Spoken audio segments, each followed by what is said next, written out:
చేసుకుందాం. ఈరోజు వాక్య ధ్యానం ప్రకటన గ్రంథం 3వ అధ్యాయం 7వ వచనాన్ని మనం ధ్యానించుకుంటున్నాం. ప్రకటన గ్రంథము 3వ అధ్యాయము 7వ వచనాన్ని మనం చదువుకుందాం.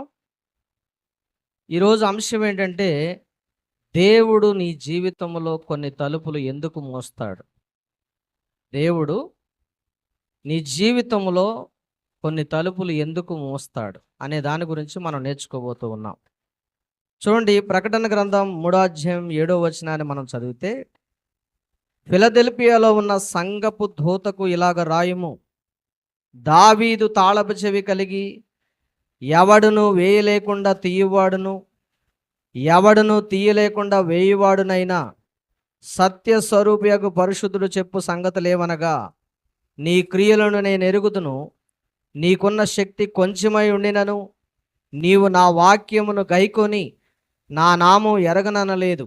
ఇదిగో తలుపు నీ ఎదుట తీసి ఉంచి ఉన్నాను, దానిని ఎవడను వేయనేరడు. దేవునామానికి మహిమ కలుగునుగాక. చిన్న ప్రార్థన చేసుకుందాం.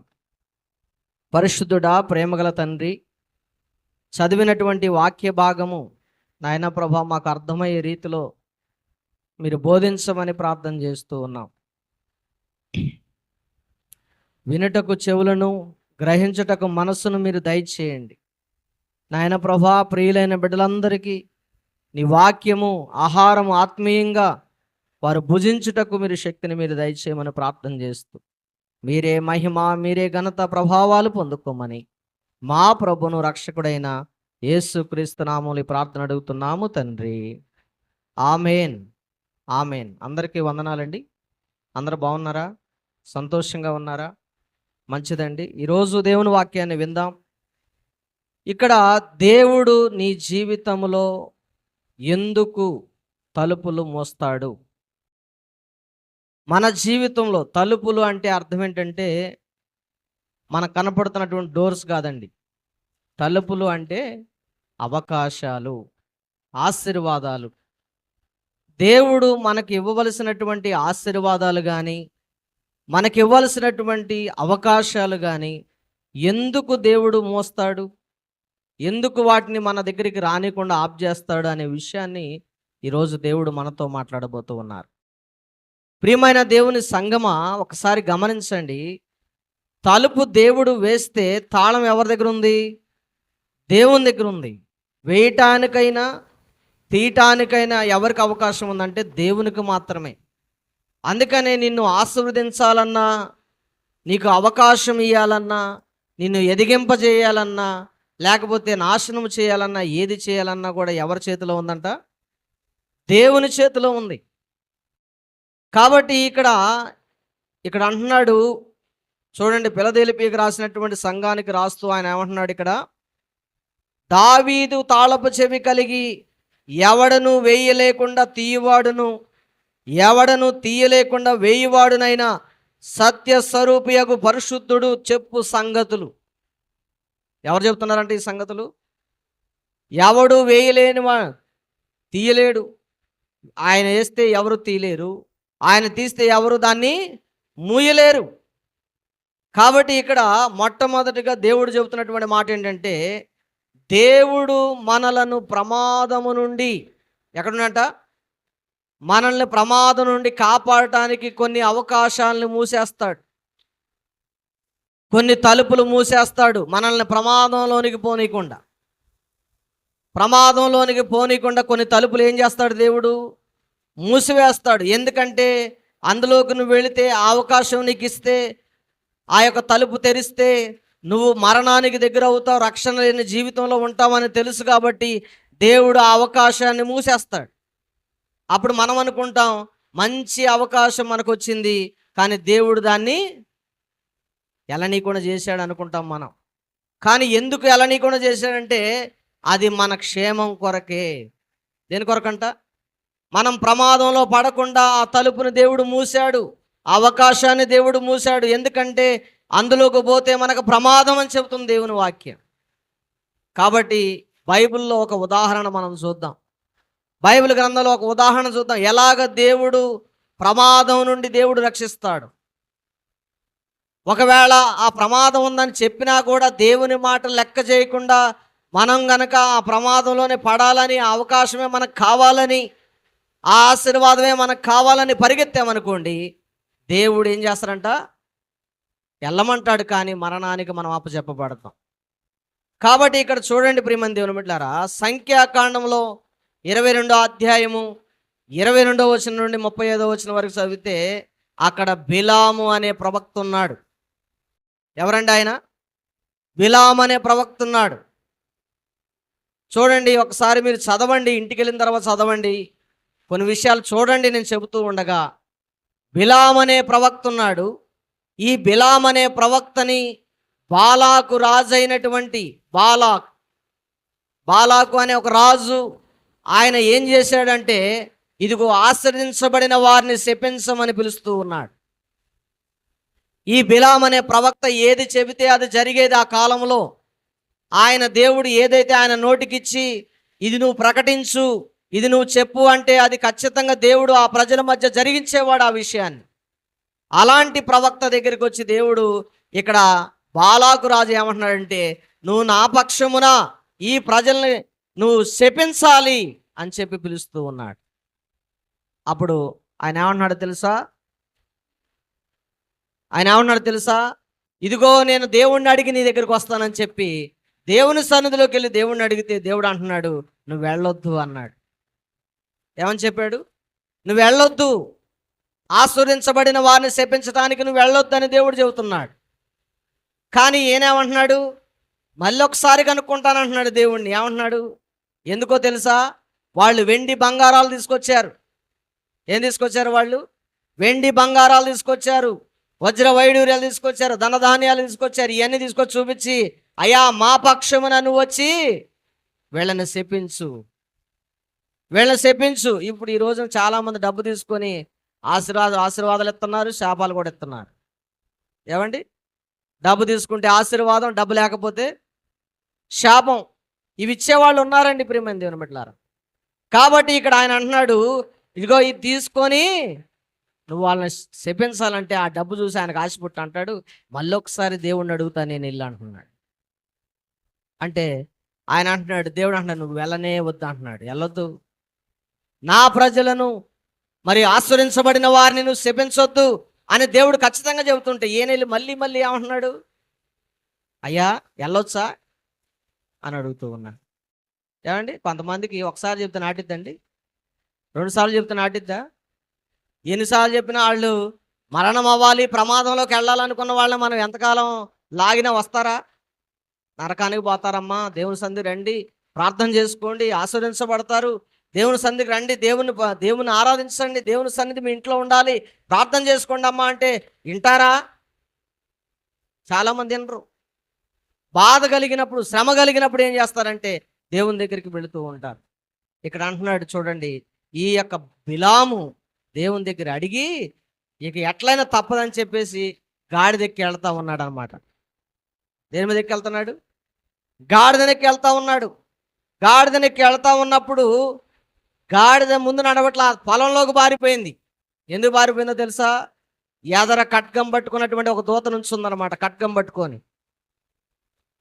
నుంచుంటే గాడిద అటు పోతుందని గాడిదని కొట్టాడు. ఎందుకు నువ్వు అటు పోతాను, తిన్నక బావు ఏంటి అని చెప్పి కొట్టాడు.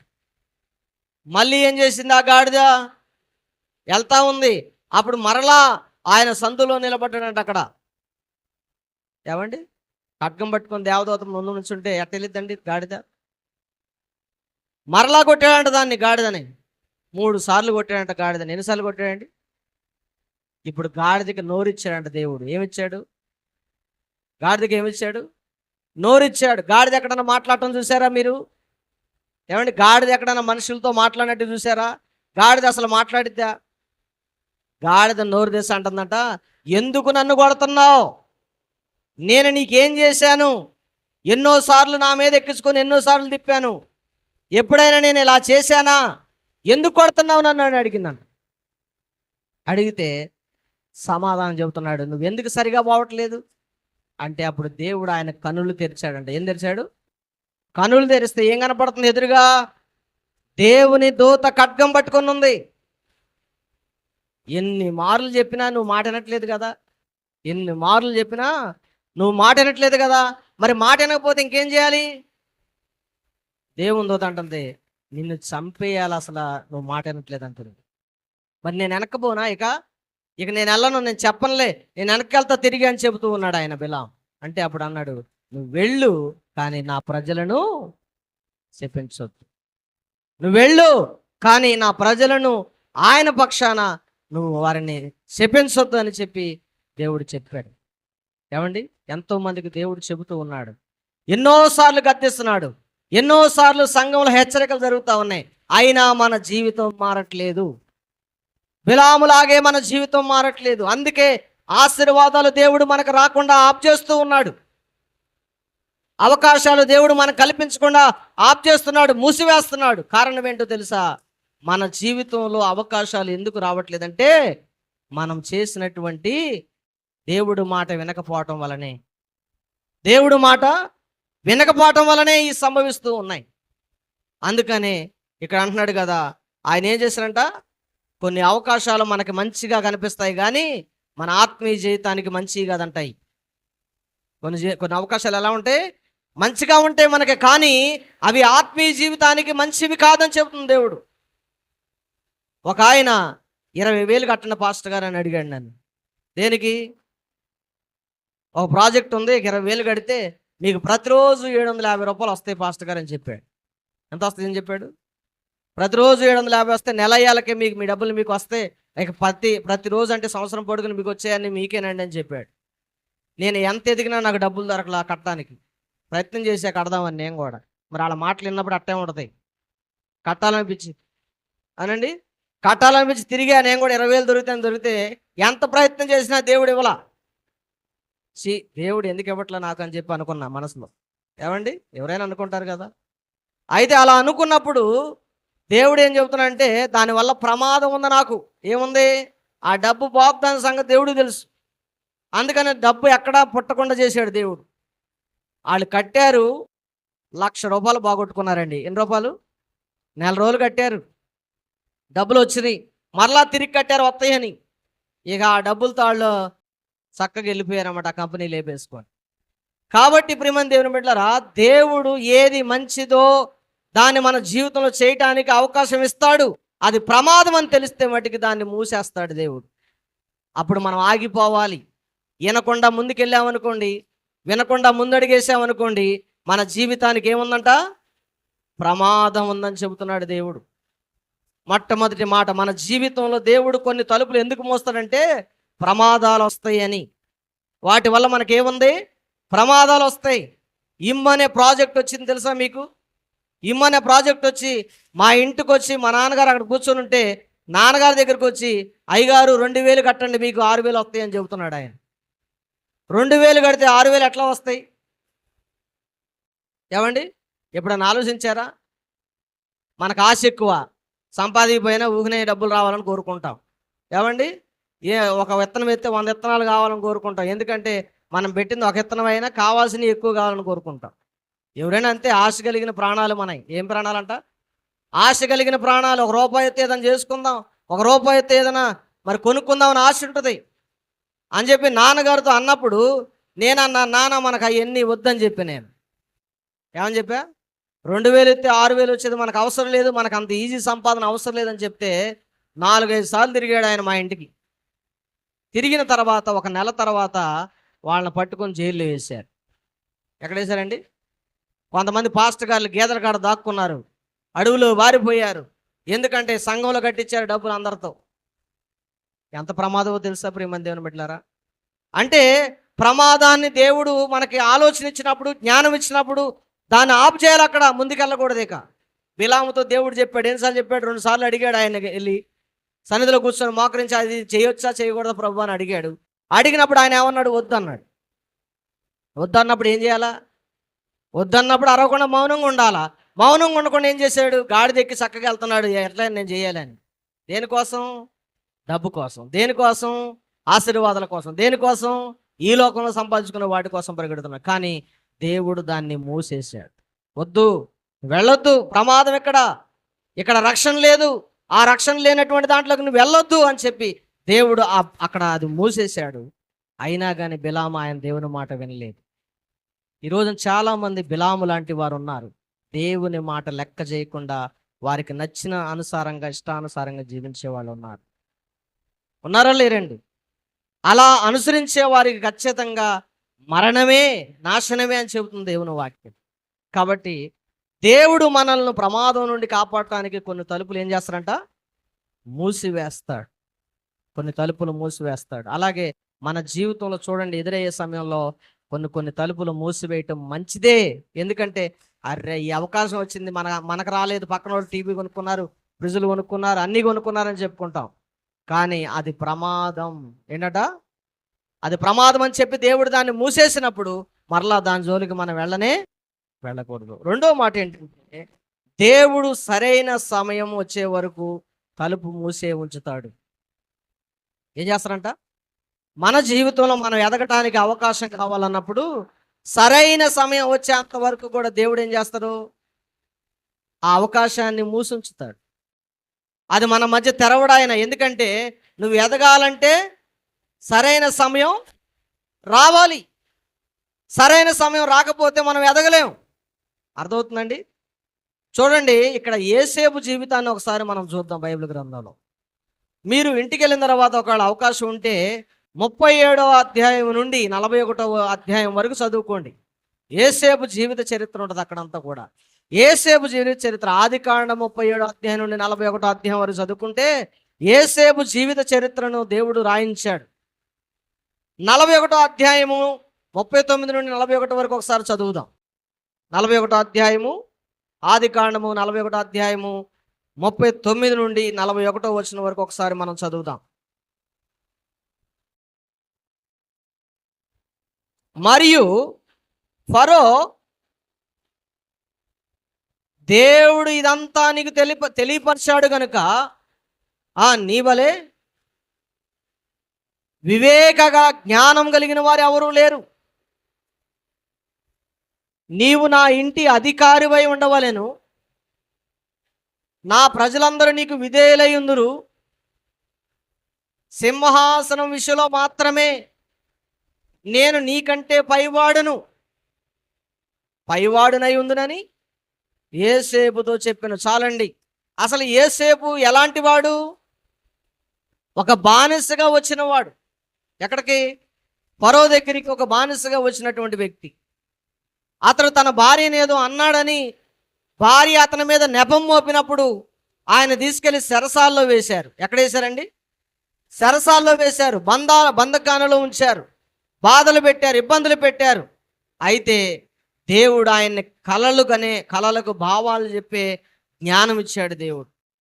ఫరోకు వచ్చినటువంటి కళ ఎవరు వివరించలేనటువంటి కళను ఆయన వివరించాడు. అప్పుడు ఆ తగిన సమయంలో, అంటే చూడండి ఎన్నాళ్ళు పట్టిందే ఆయన హెచ్చించబడటానికి. వెళ్ళగానే ఆ దేశానికి మంత్రి అయిపోయాడా? వెళ్ళగానే ఆ దేశానికి ఆయనకి అవకాశాలు తెరవబడ్డాయా? రాజు తీసుకెళ్ళి అయా సింహాసనం మీద కూర్చో అని చెప్పాడా? మరి ఎందుకని చెప్పలా? అంటే ఒక సమయం రావాలి మనం హెచ్చించబడాలి అంటే. కొంతమంది అనుకుంటారు ఎంపటినే బిల్డింగ్ కట్టాలి, ఎంపటినే కారు కొనాలి, ఎంపటినే మనం అందరికీ లీడర్ అయిపోవాలనుకుంటారు. కాదు, తగిన సమయం అందు స్టెప్ బై స్టెప్ ఎదగాలి. ఒకదాని తర్వాత ఒకటి ఎదగాలి. అంతేగాని ఒకేసారి ఏమండి ఇల్లు కట్టేటప్పుడు పునాది లేకుండా డైరెక్ట్గా పైకి కట్టుకొని పోతే ఉంటుంది, అది కూలిపోద్ది. అలాగనే దేవుని వాక్యం చెబుతుంది, సరైన సమయంలో దేవుడు నిన్ను హెచ్చిస్తాడు. అప్పుడు వరకు మనకు ఆ తలుపు ఏం చేస్తున్నాడు? దేవుడు మూసి ఉంచుతాడు. యేసేపు జీవితంలో ఆయన ఆ దేశానికి ప్రధానమంత్రి అవడానికి అంతవరకు కూడా ఆయన తలుపుని, అవకాశాలను దేవుడు మూసించాడు. ఆ తర్వాతనే దేవుడు ఆయనకు తలుపు అవకాశాన్ని తెరిచాడు. అప్పుడు ఆ దేశానికి ఆయన ప్రధానమంత్రి అయ్యాడు. ఏమయ్యాడు? ప్రధానమంత్రి. అంటే రాజు తర్వాతకి రాజు ఆయనే. ఉంగరం ఆయన చేతికే పెట్టాడు. నేనేదో కేవలం ఉండటానికి మాత్రమే కానీ మిగతా పనులన్నీ నీయే అని చెప్పేసి భారం అంతా ఆయన మీద పెట్టేశాడు. ప్రియమైన దేవుని బిడ్డలారా, ఎంత గొప్ప దేవుడు అండి మన దేవుడు. అందుకనే దేవుడు నువ్వు చేస్తున్న పనిలో నీకు ఆశీర్వాదం ఇవ్వాలంటే, నువ్వు చేస్తున్నటువంటి జాబులో, నువ్వు చేస్తున్నటువంటి పనిలో నిన్ను ఉన్నతంగా ఎదిగింపజేయాలంటే నువ్వు సమయం కోసం వెయిట్ చేయాలి. దేనికోసం వెయిట్ చేయాలి?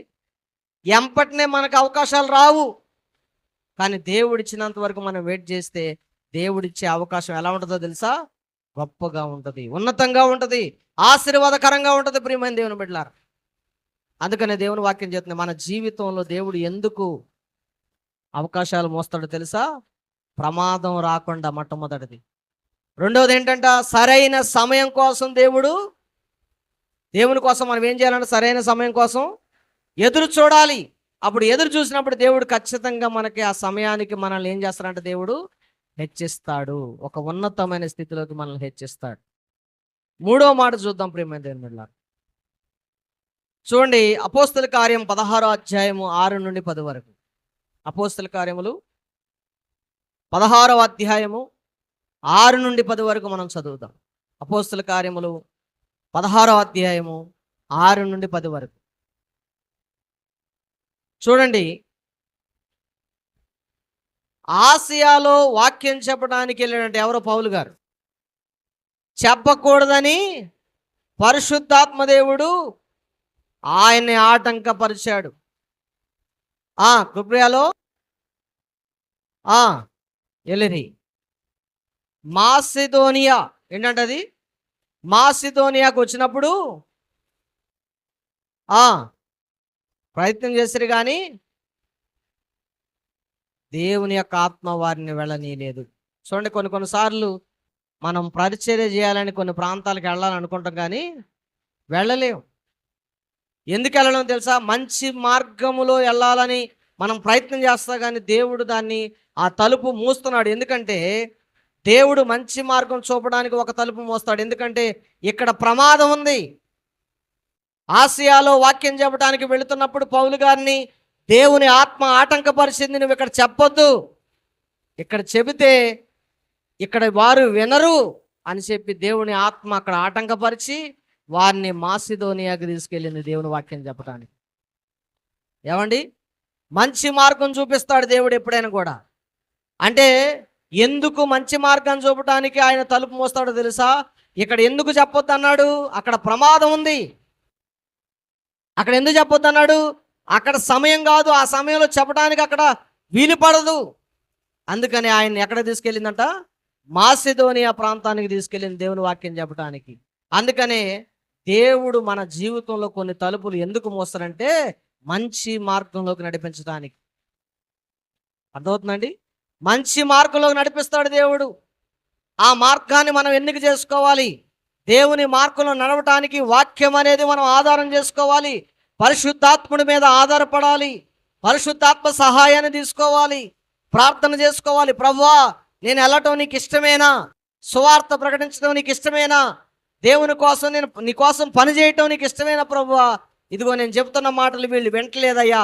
ఎందుకు వినట్లేదు? కారణం ఏంటంటే అక్కడ ఆటంకపరుస్తున్నాడు పరిశుద్ధాత్మ దేవుడు. వాళ్ళు ఎంత చెప్పినా మారరేక, ఎంత చెప్పినా మారరు, వారి దగ్గరికి వెళ్ళొద్దు అని చెప్పి దేవుడు, పరిశుద్ధాత్మ దేవుడు ఏం చేస్తారంట? ఆటంకపరుస్తాడు, వెళ్ళనీయకుండా. మాసిదోనియా ప్రాంతానికి వెళ్ళి సువార్త చేస్తే అక్కడ మంచి సంఘం కట్టబడింది ప్రియమైన దేవుని బిడ్డలారా. ఆయన శ్రమలో ఉన్నప్పుడు, సంఖ్యల్లో ఉన్నప్పుడు, చెరసాల్లో ఉన్నప్పుడు ఆ సంఘం ఆయన ఎంతగానో ఆదరించింది. దశలోని పత్రికలో రాయబడింది దాని గురించి. ఎంతో ఆదరించింది, ఆయన ఎంతో చూసుకుంది సేవకుణ్ణి. పత్రికలు రాయటానికి పేపర్లు, పెన్నులు, ఆయనకు కావలసిన ధనం అన్నీ కూడా సంఘమే పంపించేది ప్రియమైన దేవుని బిడ్డలారా. అంతగా ప్రోత్సహించింది సంఘం. కాబట్టి ఇక్కడ అంటున్నాడు, మంచి మార్గం చూపడానికి దేవుడు మన అవకాశాలను మూసేస్తాడు. మనం అనుకుంటాం ఈ ప్రాంతం పచ్చగా ఉంది, నేను ఇక్కడ వాక్యం చెబుదాం అనుకుంటాం, కానీ దేవుడు అంటాడు ఎండిన నేల తీసుకెళ్ళి అక్కడ వదిలిపెడతాడు. ఇదిగో ఇక్కడ చెప్పు వాక్యం అంటాడు. ఏమంటాడు? ఏమండి, పచ్చిక కలిగిన చోట అంటే ఇప్పుడు ఆ అబ్రహాము, లోతు ఏమనుకున్నారు? అబ్రహాముతో దేవుడు అక్కడ వాళ్ళిద్దరు ఇడిపోవాలనుకున్నప్పుడు, లోతుని అబ్రహాం ఇడిపోవాలనుకున్నప్పుడు అబ్రహాము లోతుని అడుగుతాడు, నువ్వు ఎక్కడికి వెళ్తావయ్యా అంటే, నేను పచ్చగా కలిగినటువంటి సొదొమ గొమొర్రా ప్రాంతానికి వెళ్ళిపోతాను అన్నాడు. అవునా? అబ్రహాం ఏం కోరుకున్నాడు? రాళ్ళు రప్పలు ఉన్నటువంటి ప్రదేశాన్ని కోరుకున్నాడు. అంటే చూడండి ప్రియమైన దేవుని బిడ్డలారా, దేవుడు మంచి మార్గం ఎక్కడుందంటే ఆయన మనం ఎక్కడున్నా కూడా అక్కడ దాన్ని మంచి మార్గం చేస్తాడు. ఏం చేస్తాడు? ఎక్కడున్నా కూడా మంచి మార్గం చేస్తాడు. ఒకవేళ అక్కడ ఆత్మలు లేవా, దేవుడు ఆత్మల్ని ఇస్తాడు. దేవుని స్తోత్రం, హల్లెలూయా. ఎందుకంటే మంచి మార్గంలో నడిపే దేవుడు మనుషులు కాదు. మనుషుల పైన ఆధారపడి మనుషుల మీద చూసుకుంటూ ఇదిగో వీళ్ళు రాకపోతే మనం ఏం చేయలేమని ఉండకూడదు. దేవుని సేవకు దేవుడు పిలిచినప్పుడు దేవుడు ఖచ్చితంగా ఆత్మలు ఇస్తాడు. ఈడ అందుకనే మంచి మార్గంలో నడపడానికి, ఆయన చూపటానికి కొన్ని తలుపులు ముయ్యాల్సి వస్తుంది. ప్రియమైన దేవుని బిడ్డలారా, చూడండి 4వ మాట మనం చూద్దాం. ఆదికాండం 15వ అధ్యాయము 1 నుండి 6 వచనాలు చదువుదాం ఒకసారి. ఆదికాండము 15వ అధ్యాయం 1 నుండి 6 వచనాలు. అబ్రహామా, భయపడకము, నేను నీకు కేడెము చెప్పాను. అందుకు అబ్రహాము, ప్రభు అయిన యెహోవా, నాకేమిచ్చినావు? సంతానం లేనివాడిగా ఉన్నా, నువ్వేమిచ్చినా నేనేం చేసుకునేను ప్రభువా, నాకు సంతానం లేదన్నాడు అబ్రహాం గారు. ఏమండి, దమస్కులో ఉన్న ఎలియాజరే నా కుమారుడు అని చెబుతున్నాడు. అబ్రహాము, ఇదిగో నాకు సంతానం ఇయ్యలేదు కనుక నా పరివారంలో ఒకడు నాకు వారసుడు అవుతాడని చెబుతున్నాడు. దేవుని స్తోత్రం. అంటే ఇక్కడ ఏమంటున్నాడు? అబ్రహాము దేవుణ్ణి ఏమడుగుతున్నాడు? నాకు పిల్లలు లేరు, నాకు సంతానం లేదు, అయితే నేనేం చేయాలి? ఈ సంపద అంతా ఏం చేసుకోవాలి? ఈ ధనం అంతా ఏం చేసుకోవాలి? కొంతమంది పిల్లలు లేకపోయినా డబ్బును దాచిపెట్టి ఎవరికో ఇచ్చేసి పోతారండి. ఏం చేస్తారు? ఎవరికో ఇచ్చేసి పోతారు. వాళ్ళు కూడా మనస్ఫూర్తిగా తింటారా? పిల్లలు లేని వాళ్ళు చూడండి, చాలామంది పిసనారులు ఎక్కువ ఉంటారు. అర్థమవుతుందమ్మా? అయితే ఇక్కడ అబ్రహాము, ఇదంతా నేను ఏం చేసుకునేనయ్యా, నాకు పిల్లలు లేరుగా, నా పనివారిలో ఒకడిని నేను పిల్లోడు అనుకుంటా, ఎలియాజర్ గారిని అంటున్నాడు. కానీ దేవుడు అంటున్నాడు, బయటికి రా, ఆకాశాన్ని చూడు, ఆకాశ నక్షత్రాలను చూడు, ఇదిగో నక్షత్రాల్లో అంతమంది సంతానాన్ని నీకు ఇస్తానని చెబుతున్నాడు. ఏమండి, దేవుడు ఎందుకు ఆ గర్భాన్ని మూసాడు చెప్పండి? ఎందుకు ఆమె గర్భాన్ని దేవుడు అబ్రహాము జీవితంలో పిల్లలు ఇవ్వకుండా ఎందుకు ఆఫ్ చేశాడు? ఎందుకు ఆ అవకాశాన్ని మూసేశాడు? కారణం ఏంటంటే, ఆ అవకాశాన్ని ఎందుకు మూసాడంటే దేవుడు విశ్వాసంలో బలపడటానికి. మనకు కూడా ఏదైనా శ్రమ వచ్చిందంటే శ్రమ ఎందుకు వచ్చింది? కారణం మన విశ్వాసంలో నిలబడటానికి. ఏమండి, రోగం వచ్చింది, అయ్యో నేను చచ్చిపోతున్నా అంటాం మనం. కానీ ఆ రోగం ఎందుకు వచ్చిందంటే నువ్వు విశ్వాసంలో నిలబడటానికి, విశ్వాసంలో బలపరచబడటానికి. అబ్రహాం అన్నాడు, ఇక అన్ని కోల్పోయి అంటున్నాడు, అయ్యా నేను నాకు శక్తి లేదు, నాకు బలం లేదు, నాకు పిల్లలు లేరు, నేను మరి ఏం చేశాను, నాకు నడిపించేవాళ్ళు లేరని చెప్పేసి ఏడుస్తూ ఉంటే దేవుడు అంటున్నాడు, బయటికి రా అబ్రహాం, బయటికి రా. చదువమ్మా. యెహోవా వాక్యం అతని వద్దకు వచ్చి, నీ గర్భవాసమును పుట్టినవాడే నీకు వారసుడు అవుతాడు.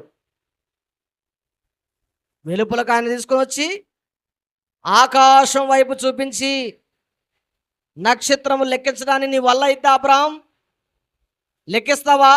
నక్షత్రాలు మనం లెక్కించగలమా చెప్పండి? రాత్రిపూట పడుకున్నప్పుడు మంచం మీద పడుకొని చూడండి, ఒకసారి లెక్కించడానికి చూడండి. ఒకటి లెక్కించాలిగా మళ్ళీ ఇంకోటి కన్ఫ్యూజ్ అయ్యిద్ది మనందరికీ. అవునా కాదా? 10 లెక్క పెట్టేలోనే మళ్ళీ కొత్త సుక్కలు వస్తూ ఉంటాయి. అంటే అబ్రహాముతో అన్నాడు, నీకు అంతమంది పిల్లల్ని ఇస్తానన్నాడు. ఎంతమంది పిల్లల్ని? ఏమంటే ఒక్కడి తికాణం లేదులే, కానీ అంతమంది పిల్లలు నాకు వద్దులేయా, ఒక్కడు చాలు అంటున్నాడు అబ్రహాం గారు. కానీ దేవుడు ఏమంటున్నాడు? ఒక్కడు చాలు అంటుంటే దేవుడు అంటున్నాడు, ఇగో ఇంతమందిని ఇస్తాను నీకు పిల్లల్ని అంటున్నాడు. మరి ఈయన నమ్మాలా? నమ్మాడంట. అదే అతనికి నీతిగా ఎంచబడింది. దేవుని స్తోత్రం. అది నమ్మాడు ఆయన. చూడండి 21వ అధ్యాయంలో చూద్దాం దీని యొక్క మరి ఆ తలుపుని ఎందుకు మూసాడో దేవుడు 21వ అధ్యాయంలో దాని గురించి చెప్పాడు. మొదటి వచనం నుండి చదువుదాం. యెహోవా తాను చెప్పిన ప్రకారము ఎవరిని? శారాను దర్శించాడు. యెహోవా ఆయన ఇచ్చిన మాట చొప్పున శారాను గురించి చేశాడు. ఏం చేశాడు ఆయన? ఎట్లనగా, దేవుడు అబ్రహాముతో చెప్పిన నిర్ణయ కాలములో శారా గర్భవతి అయి ఆమె ముసలతనమందు అతనికి కుమారుని కన్న. దేవుని స్తోత్రం, హల్లెలూయా. ఏమండి మీకు చప్పట్లు కొట్టాలని పెట్టలేదా? ఏమంటే ముసలితనమందు అన్నీ ఉడికిపోయినాయి, శ్రీధర్మం నిలిచిపోయింది. ఇప్పుడు దేవుడు ఏమంటాడు, నీ గర్భవాసాన పుట్టిన వారినే నేను నా సంతానంగా వాగ్దాన పుత్రుడిగా చూస్తానని చెప్తున్నాడు. ఆయన అంటున్నాడు, నేను నమ్మట్లేదు, నాకు ఇవ్వలేదుగా, నేను ఎలా నమ్మాను అంటుంటే ఆయన అన్నాడు 21వ అధ్యాయంలో ఆ కార్యాన్ని నెరవేర్చాడు. దేవుని స్తోత్రం. ఏమండి ఎందుకు అంతవరకు వెయిట్ చేయించాడు దేవుడు? మన విశ్వాసం ఎంతో. కొంతమంది అంటారు రాగానే అడగంగానే దొరకాల. ఏమండి అడగంగానే ఇవ్వాలి, ఎంపటినే ఇవ్వకపోతే దేవుడు లేడని చెబుతాం మనం. 25 సంవత్సరాలు నిరీక్షించాడంట అబ్రహాం. ఎన్ని సంవత్సరాలు అండి? 25 సంవత్సరాలు నిరీక్షించాడు. 100 ఏళ్ళు వచ్చినాయి ఆయనకి. ఎన్ని ఏళ్ళు వచ్చినాయి అండి? 100 సంవత్సరాలు వచ్చినాయి. అప్పటికి పిల్లలు లేరు. మరి జనం ఏమంటారు చెప్పండి? ఎన్ని సంవత్సరాలు వచ్చిన పిల్లలు లేకపోతే నిందలేస్తారా లేదా? కానీ విశ్వాసంలో ఆయన సడలని విశ్వాసంలో అలాగే ఉన్నాడు. అందుకనే ఆయన ఏం చేశాడు తెలుసా? అవకాశాలు తెరిచాడు. దేవుని స్తోత్రం. అందుకనే మనం అనుకుంటా దేవుడు మన విశ్వాసాన్ని పెంచడానికి కొన్ని అవకాశాలు మూసేస్తాడు. మనం దీవించబడకుండా, మనం ఆశ్రయించబడకుండా కొన్నిటిని మూసేస్తేనే మనకు విలువ తెలిసిద్ది. దాని గురించి అర్థమవుతుందండి? ముయ్యకపోతే విలువ తెలిసిద్దా? తెలిసిద్దండి? కష్టపడకుండా కష్టాన్ని విలువ తెలిసిద్దా? ఎదురు దెబ్బ తగలకుండా దెబ్బ ఎట్టుంటుందో తెలిసిద్దా? ఏమండి తగిలితేనేగా మళ్ళీ ఒకసారి దెబ్బ తగిలితే ఎట్టుంటుందని చెప్పి ఇంకోళ్ళకి చెప్పడానికి అవకాశం ఉంటుంది.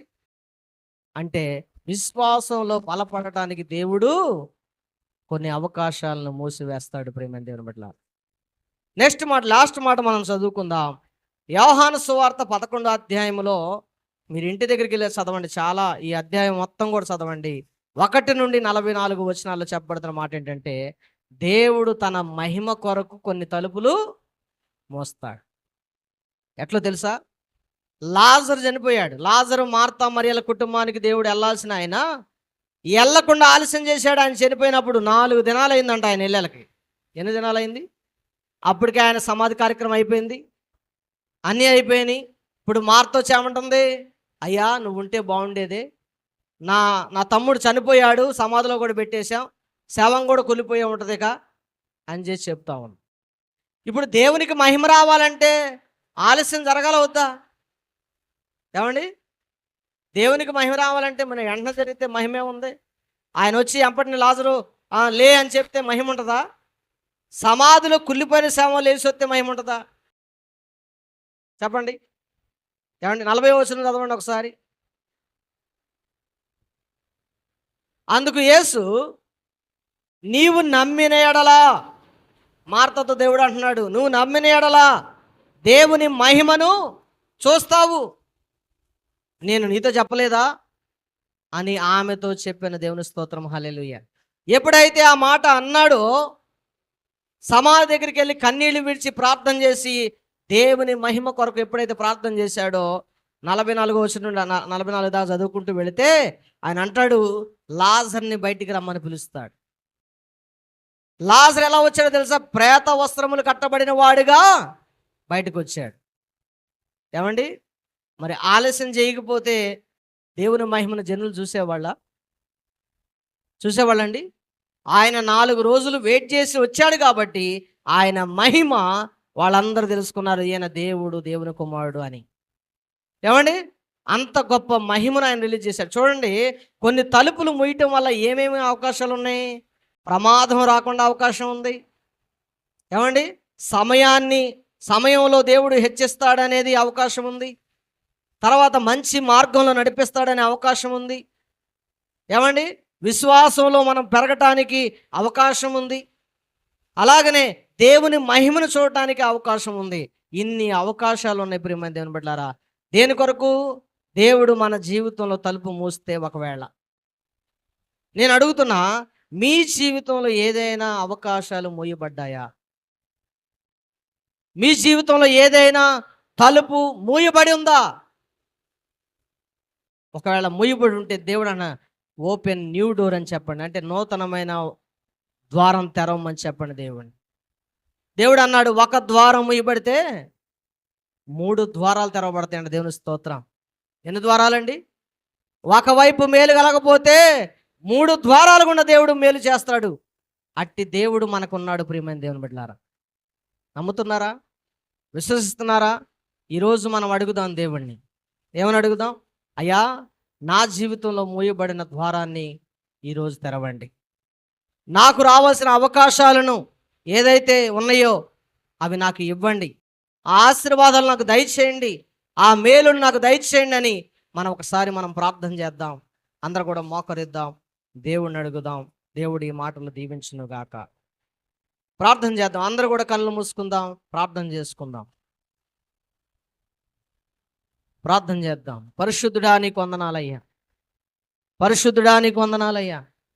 నా జీవితంలో ప్రభువా మూయబడిన అవకాశాలు, మూయబడిన ఆశీర్వాదాలు ఏదైనా ఉంటే, ఒకవేళ ఇంకా సమయం ఉంటే, ఒకవేళ నా విశ్వాసాన్ని పరీక్షిస్తున్నట్లయితే, ఒకవేళ నీ మహిమ కోసం ఎదురు చూస్తున్నట్లయితే ప్రభువా వాటిని మూసి ఉంచండి. ఒకవేళ నాయన నీ మహిమ కోసం అయా ఇదిగో అవి తెరవబడాలని ఉంటే తండ్రి, ఈరోజే వాటిని తెరవండి ప్రభువా, నీకు వందనాలు. మూయబడిన గర్భాలు తెరవండి నాయన, నీకు వందనాలు, స్తోత్రాలు. అయ్యా ఇదిగో నువ్వు ఎందుకు మూసావో సంగతి గ్రహించే మనసు దయచేయండి ప్రభువా, నీకు వందనాలు. ఎంతో అద్భుతమైన దేవుడు నాయన. ఏది చేయాలన్నా నీవే అయా, అవకాశం ఇవ్వాలన్నా నీవే, మూయాలన్నా నీవే ప్రభువా. నా జీవితంలో నేను ఎందుకు ఎదగలేకపోతున్నాను? నా జీవితంలో ఎందుకు ఆశీర్వాదాలు లేవో ప్రభువా? ఆ తలుపులు, మూయబడిన తలుపులు తెరవబడునుగాక. నీ కృప చూపించమని ప్రార్థన చేస్తూ ఉన్నాం. నా బిడ్డలు నాయన విశ్వాస జీవితంలో ఉన్న మా కుటుంబాలన్నిటినీ మీరు జ్ఞాపకం చేసుకోండి. వారు హెచ్చించబడుటకు ఆటంకంగా ఉన్న తలుపులను అయా మీరు తెరవండి నాయన. వారిని దీవించండి నాయన. అవకాశాలు ఇవ్వండి ప్రభువా. బిడ్డలు చదువుకుంటున్నారు, జాబులు అవకాశాలు ఇవ్వండి. చాలామంది పెళ్ళిళ్ళైన వారి వివాహ జీవితాలను అవకాశాలు ఇవ్వండి తండ్రి. చాలామందికి గర్భఫలాలు లేవు, గర్భఫలాల అవకాశాలు ఇవ్వండి అయ్యా. ఉద్యోగాల్లో నాయనా ఇదిగో ఇంక్రిమెంట్ లేదు నాయన, ఇంక్రిమెంట్లకు అవకాశాలు ఇవ్వండి నాయన. ద్వారాలు తెరవండి నాయన, ద్వారాలు తెరవండి. మేలు చేయండి, కృప చూపించండి ప్రభువా, నీకు వందనాలు, స్తోత్రాలు. ఈరోజు నువ్వు నిజంగా నాతో మాట్లాడావని నమ్ముతున్నానయ్యా. నిజంగా నా జీవితంతో మాట్లాడావు ప్రభువా. నా జీవితంలో కూడా కొన్ని మూయబడి ఉన్నాయి. అబ్రహాము జీవితంలో మూయబడినట్లుగా, నిరీక్షణ కోసం 25 ఏళ్ళు నిరీక్షించినట్లుగా నా జీవితంలో కూడా మూయబడి ఉన్నాయి ప్రభువా. అయ్యా ఈరోజు వాటిని తెరవండి నాయన ప్రభువా, నీకు వందనాలు. అవకాశ ద్వారాలు తెరవండి నాయన, మేలు చేయండి ప్రభువా, నీకు వందనాలు, స్తోత్రాలు. మీరే మహిమతో నింపి నడిపించి బిడ్డలందరినీ దీవించి ఆశీర్వదించి మహిమ పొందుకోమని మా ప్రభువును రక్షకుడైన యేసుక్రీస్తు నామములో ఈ ప్రార్థన అడుగుతున్నాము తండ్రి, ఆమేన్. అందరికీ వందనాలండి.